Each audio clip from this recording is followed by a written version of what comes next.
Yeah, good evening everyone. Today we are doing one chapter of class 7th, respiration in organism. As you know, every organism needs energy to carry out its life processes. हमें energy की ज़रूरत पड़ती है walk करने के लिए, भागने के लिए, लिखने के लिए, खाने के लिए, कोई भी काम करने के लिए। तो रेस्पिरेशन क्या है? रेस्पिरेशन एक ऐसा प्रोसेस है जिसमें we take in energy and it is used and we use it, we release the energy by breaking down the food. मतलब जो भी फूड हम खाते हैं वो फर्दर ब्रेकअप हो जाता है और उससे एनर्जी रिलीज़ होती है और उसी एनर्जी से हम अपनी डेली की एक्टिविटीज़ कर पाते हैं। और इसमें हमें जितने भी वेस्ट प्रोडक्ट्स हैं इंक्लूडिंग वेस्ट प्रोडक्ट्स के अलावा CO2 और वाटर, इन सब को भी हमें एक्सक्रेट करना पड़ता, right. There are 2 steps in this respiration. One is external respiration which is also called breathing and one is internal respiration which is called cellular respiration. External respiration या breathing के अंदर ये एक ऐसा प्रोसेस है जिसमें हम एयर को अंदर लेते हैं which is rich in oxygen और फर्दर एयर को ही रिलीज़ करते हैं which is rich in CO2. सभी को पता है हम इनहेल करते हैं तो ऑक्सीजन इनहेल करते हैं और एक्सेल करते हैं तो CO2 एक्सेल करते हैं with the help of respiratory organs such as. इसी को हम एक्सटर्नल रेस्पिरेशन या ब्रीदिंग कहते हैं. अगर मैं इंटरनल रेस्पिरेशन की बात करूं तो उसमें सेलुलर रेस्पिरेशन आ जाता है. तो ऐसा प्रोसेस जिसमें हम फूड को, यानी कि जो भी फूड हम खाते हैं वो ग्लूकोज में कन्वर्ट हो जाता है हमारी बॉडी में जाके और वो सेल्स के द्वारा फूड जो है ब्रेक डाउन किया जाता है और फर्दर एनर्जी रिलीज़ होती है जिसे हम इंटरनल रेस्पिरेशन या सेलुलर रेस्पिरेशन भी कहते हैं. सेलुलर रेस्पिरेशन जो है वो 2 तरीके का होता है. एक होता है एनारोबिक और एक होता है एरोबिक, राइट. अब मैं आपको इसमें डिफरेंस बताना चाहूँगा.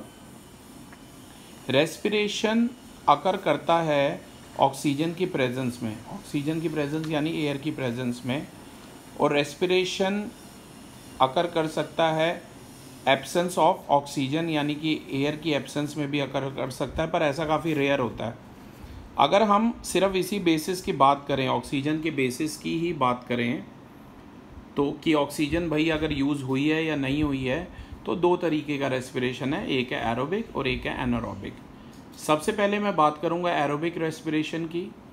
जो भी आपका फूड यानी कि ग्लूकोज ब्रेक डाउन हो रहा है CO2 और वाटर में और एनर्जी रिलीज़ कर रहा है ऑक्सीजन को यूज़ करके, उसे हम क्या बोलेंगे? उसे हम एरोबिक रेस्पिरेशन बोलेंगे. ये इक्वेशन आप सब ने ही पढ़ी है. ग्लूकोज की O2 के साथ रिएक्शन कराएंगे तो CO2 और H2O बनेगा. बैलेंसिंग आप कर सकते हैं, जब आपको बैलेंसिंग भी सिखा दूंगा मैं जल्दी, और एनर्जी रिलीज़ होगी.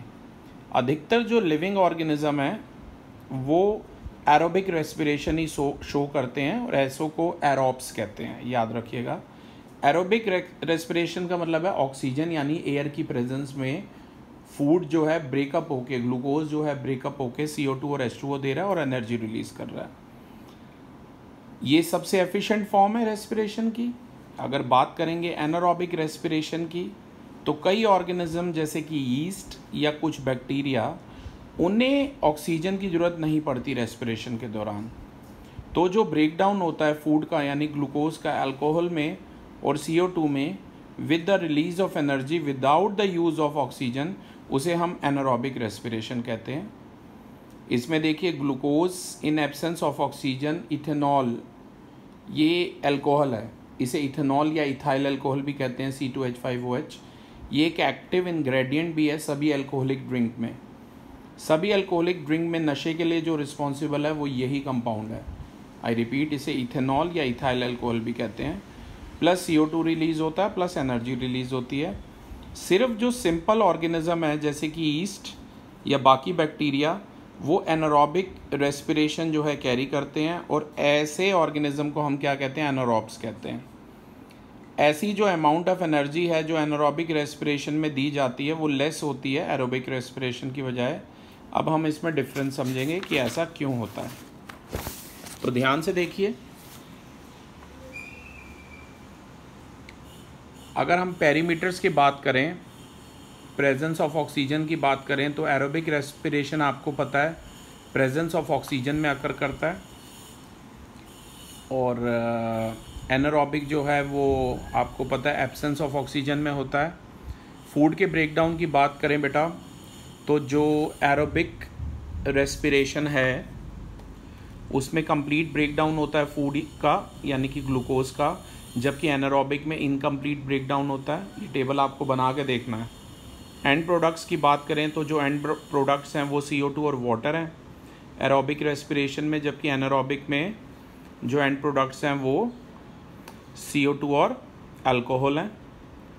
एनर्जी ट्रांसफ़र की बात करें तो लार्ज अमाउंट एनर्जी का रिलीज़ होता है एरोबिक रेस्पिरेशन में, जबकि एनारोबिक में काफ़ी स्मॉल अमाउंट एनर्जी का रिलीज़ होता है। राइट, ये आप ध्यान रखिएगा। अब हम बात करेंगे कि एनारोबिक रेस्पिरेशन आपकी मसल्स में कैसे काम करता है। हमारी जो मसल्स होती हैं वो भी रेस्पायर कर सकती हैं एनारोबिकली, लेकिन थोड़े ही समय के लिए।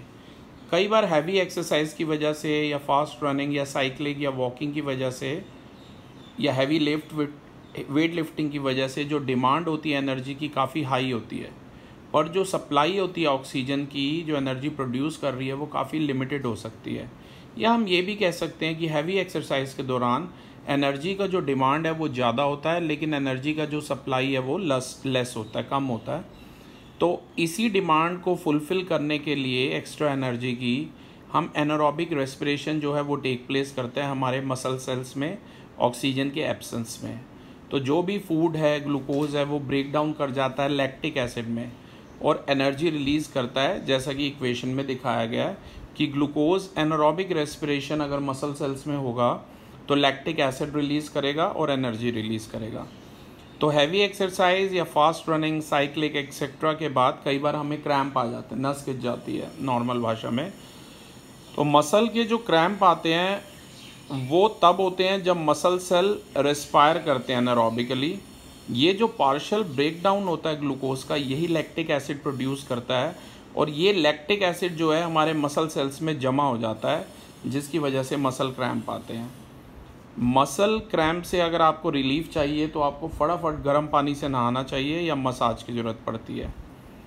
गर्म पानी से नहाने पर या मसाज करने से जो सर्कुलेशन होता है, वो सर्कुलेशन जो होता है ब्लड का मसल्स में, वो फास्ट हो जाता है, जिसकी वजह से ऑक्सीजन की जो सप्लाई होती है मसल में इंक्रीज़ करती है, और यही इंक्रीज़ जो होता है ऑक्सीजन की सप्लाई में, इससे कंप्लीट ब्रेकडाउन हो जाता है लैक्टिक एसिड का CO2 में और वाटर में, याद रखना, जिसकी वजह से रिलीफ मिलता है ऐसा। ठीक है, तो क्लास आपको याद रखना एनारोबिक रेस्पिरेशन कई बार आपने कई एनिमल्स में भी देखा होगा, जैसे कि राउंड वर्म्स या फ्लैट वर्म्स में या एलिमेंट्री कैनाल में, ठीक है ना, उनको ऑक्सीजन प्रॉपरली मिल नहीं पाती है। क्लास अब हम बात करेंगे, अभी मैं ये पहला लेक्चर है, मैं चाहूँगा आप यहीं तक अच्छे से करें। Thank you.